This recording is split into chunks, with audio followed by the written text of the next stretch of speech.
Hello दोस्तों, आज की वीडियो में हम सभी लोग कंप्लीट करने वाले हैं क्लास 10th के मैप वर्क करेंगे, जो कि ये 5 नंबर का आता है आपके बोर्ड एग्जाम में। हिस्ट्री के बुक से आपके 2 मार्क्स के आते हैं और जियोग्राफी से 3 मार्क्स के। आइए फिर मैप वर्क स्टार्ट करते हैं। अगर हम हिस्ट्री के बुक से स्टार्ट करें तो इसमें से सिर्फ एक ही चैप्टर के मैप वर्क आ रहा है, जिसका नाम है नेशनलिज्म इन इंडिया। यहाँ से सबसे पहले पूछा जाता है कि इंडियन नेशनल कांग्रेस सेशन जितने हुए थे आप इनको मैप पर पॉइंट कीजिए। यहाँ पर पहला आईएनसी सेशन कलकत्ता सितंबर 1920 में हुआ था, जो कि वेस्ट बंगाल में। अगर हम इसको मैप पर पॉइंट करना चाहें तो आप वेस्ट बंगाल के एरिया में आकर आप नीचे से थोड़ा सा ऊपर जाने के बाद यहाँ पर पॉइंट करेंगे। अपने जो गांधी जी थे यहाँ पर नॉन कॉपरेशन मूवमेंट को चलाने की बात यानी कि प्रपोजल रखे थे।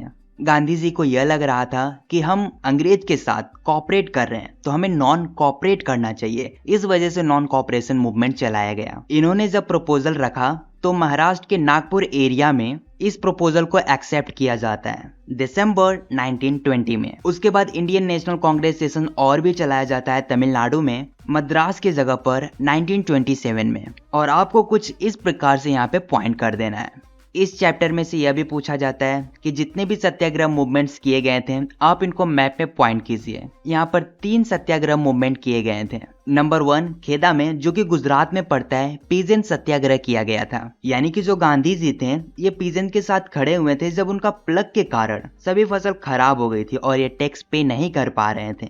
दूसरा है चंपारण, जो कि बिहार में पड़ता है। यह मूवमेंट ऑफ इंडिगो प्लांटर्स के लिए चलाया गया था। और तीसरा अहमदाबाद, जो कि गुजरात में पड़ता है, यह कॉटन मिल वर्कर्स के लिए चलाया गया था, यानी कि कॉटन मिल ओनर्स के खिलाफ चलाया गया था। हमारी सीबीएसई यह भी कहती है कि आप जलियांवाला बाग को मैप पर पॉइंट कीजिए। तो आइए करते हैं। हम सभी जानते हैं यह अमृतसर में पड़ता है। अमृतसर कहाँ पर है? पंजाब में। तो कुछ आप इस प्रकार से यहाँ पे इसको पॉइंट करेंगे। डांडी मार्च, जो कि गुजरात में पड़ता है, जहां पर सिविल डिसओबीडियंस मूवमेंट स्टार्ट हुआ था। स्टार्ट क्यों हुआ था? जब साल्ट लॉ को वायलेट किया गया था, इस वजह से यहां पर सिविल डिसओबीडियंस मूवमेंट को चलाया गया। And the last one Chauri Chaura, जो कि उत्तर प्रदेश में है। यहाँ पर डिमांड की जाती है कि कॉलिंग ऑफ कर दिया जाए नॉन कॉपरेशन मूवमेंट को। आप इसको उत्तर प्रदेश में आप कुछ इस प्रकार से यहाँ पर इंडिकेट करेंगे। अगर आपने इतना मैप पॉइंटिंग कर लिया तो आपके 2 मार्क्स अब पक्के हो गए। अब बढ़ते हैं ज्योग्राफी की तरफ। वाटर रिसोर्सेज के चैप्टर में से आपको डैम्स को इंडिकेट करने के लिए बोला जाएगा मैप पर। तो आइए करते हैं। सलाल डैम जम्मू एंड कश्मीर में, जो कि चेनाब नदी के पास है, आप कुछ इस प्रकार से यहाँ पर इंडिकेट करेंगे। भाखरा नंगल डैम्स, आप इसको इंडिकेट करने के लिए हिमाचल प्रदेश में आइए। सतलज रिवर के पास आप इसको इंडिकेट करेंगे, जहाँ पर भाखरा नंगल डैम्स है, कुछ इस प्रकार से। तेहरी डैम्स, जो कि उत्तराखंड में भागीरथी नदी के पास है। नेक्स्ट है राणा प्रताप सागर डैम, यह डैम राजस्थान में है।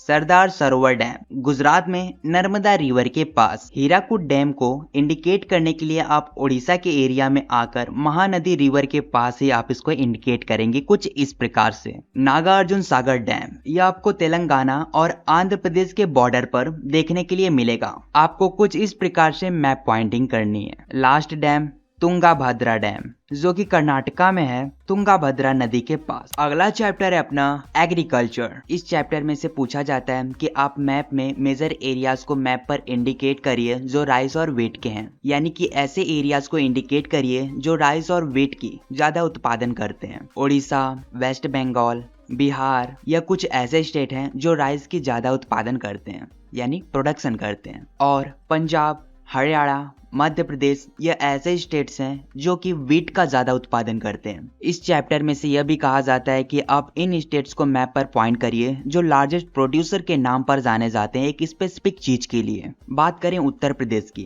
तो यह शुगर केन का लार्जेस्ट प्रोड्यूसर है। असम लार्जेस्ट प्रोड्यूसर है टी का। इसी प्रकार कर्नाटका कॉफी का, केरला रबर का, महाराष्ट्र कॉटन का और वेस्ट बंगाल जूट का। यही कुछ ऐसे स्टेट्स हैं जो इन चीजों का भारी तादाद में उत्पादन करते हैं।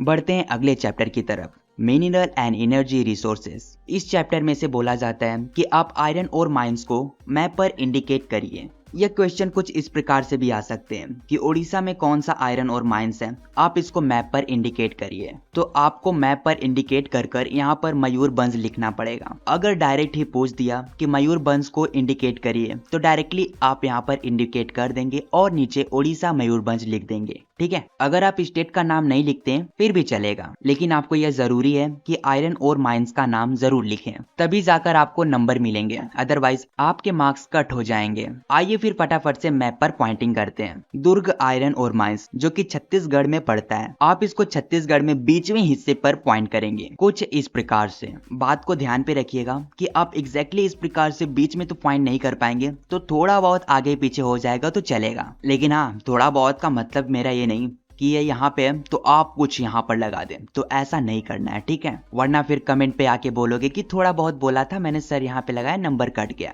तो ऐसा नहीं करना है। छत्तीसगढ़ में बैलाडीला आयरन और माइंस है। इसी प्रकार कर्नाटका में बेल्लेरी, और थोड़ा सा आप कोस्टल रीजन में आएंगे तो यहाँ पर कुद्रेमुख। अब कुछ कोल्स माइंस हैं, इनको भी इंडिकेट करना है, जैसे कि रानीगंज कोल माइन जो कि वेस्ट बंगाल में पड़ता है। वेस्ट बंगाल के बगल में जाते हैं तो आपको यहाँ पे झारखंड दिखता है जहाँ पर बोकारो कोल माइंस है। इसी के नीचे उड़ीसा में तालचेर कोल माइंस है और तमिलनाडु के इस हिस्से पर नेवली कोल माइंस है। इस चैप्टर में ऑयल फील्ड्स के बारे में बात की गई है, इनको भी हम मैप पर पॉइंटिंग करेंगे। असम में दिग्बोई ऑयल फील्ड्स है। इसी के थोड़ा सा बाजू हटकर नहर कात्या है। मुंबई हाई ऑयल फील्ड्स जो कि महाराष्ट्र के कोस्टल एरिया से 160 किलोमीटर दूर अरबियन सी में स्थित है। इसी के थोड़ा सा ऊपर बेसिन ऑयल फील्ड्स भी है।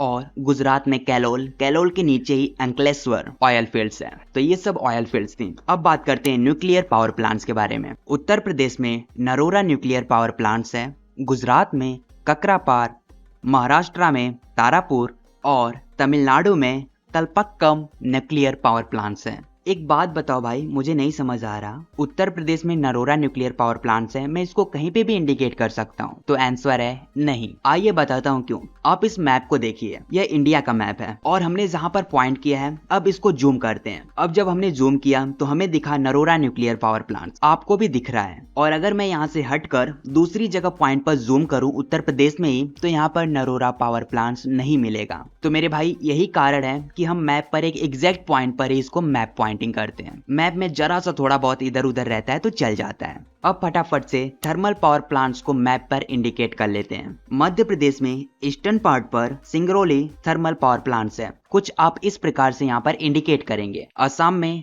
नमरूप और तेलंगाना में रामागुंडम थर्मल पावर प्लांट्स है।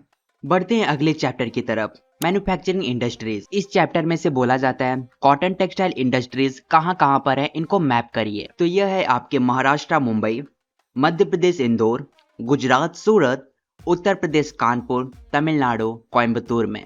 मैप पॉइंटिंग करते हैं आयरन एंड स्टील प्लांट्स के। वेस्ट बंगाल में Durga iron and steel plants है।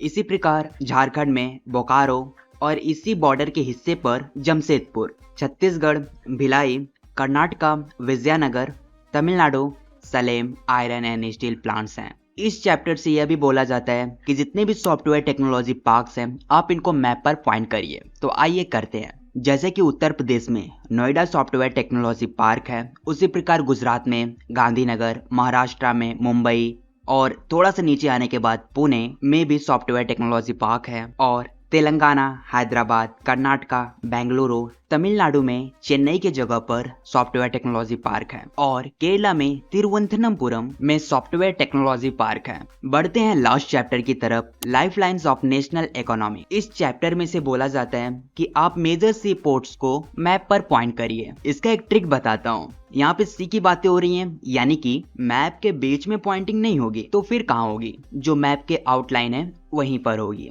जैसा कि आप मैप में देख पा रहे हैं, यह आपका मैप है, इसके आउटलाइंस हैं। आउटलाइन के बगल्स में ये सब पूरी सीज ही तो हैं, जो कि पूरी तरीके से पानी पानी है। आइए फिर फटाफट से इसके पॉइंटिंग करते हैं। अब मैं बार बार स्टेट का नाम नहीं लूंगा, अब डायरेक्ट पॉइंटिंग करूंगा। गुजरात में कैंडला, मुंबई, मारमगांव, न्यू मैंगलोर, कोची, टुटिकोरिन, चेन्नई, विशाखापट्टनम, पारादीप, हल्दिया पोर्ट। यही सब आपके मेजर सी पोर्ट हैं जो कि हम लोगों ने कर लिया है, जो कि आपके बोर्ड एग्जाम में भी आएगा। अगर आपने यहाँ तक वीडियो देखा है तो आपके मेहनत को सलाम है और आपकी मेहनत रंग लाए। मेरी मेहनत के लिए एक लाइक और एक सब्सक्राइब कर दीजिए, बहुत मेहनत लगती है। यह चैप्टर बोलता है कि कुछ इंटरनेशनल एयरपोर्ट्स हैं जो कि आपको बताने हैं मैप पर। आइए बताते हैं। अमृतसर में राजा सांसी इंटरनेशनल एयरपोर्ट है, इंदिरा गांधी इंटरनेशनल एयरपोर्ट दिल्ली में है, मुंबई में छत्रपति शिवाजी इंटरनेशनल एयरपोर्ट है, हैदराबाद में राजीव गांधी इंटरनेशनल एयरपोर्ट, कोलकाता में नेताजी सुभाष चंद्र बोस इंटरनेशनल एयरपोर्ट और चेन्नई में मीनामबक्कम इंटरनेशनल एयरपोर्ट है। एक मैंने स्टार्टिंग का चैप्टर छोड़ा था रिसोर्सेज एंड डेवलपमेंट। इस चैप्टर से कुछ खास मैप वर्क नहीं आता है, लेकिन हाँ मैं फिर भी आप लोगों को मैप वर्क दिखा देता हूँ। आप यहाँ पे देख सकते हैं, बाकी मुझे बताने की जरूरत नहीं है। और बताने की जरूरत यह है कि मेरी वीडियोस को लाइक करके चैनल को सब्सक्राइब जरूर कर लेना। तो मिलते हैं ऐसी नई वीडियोस में, तब तक के लिए टाटा बाय बाय, जय हिंद, वंदे मातरम and take care, bye bye.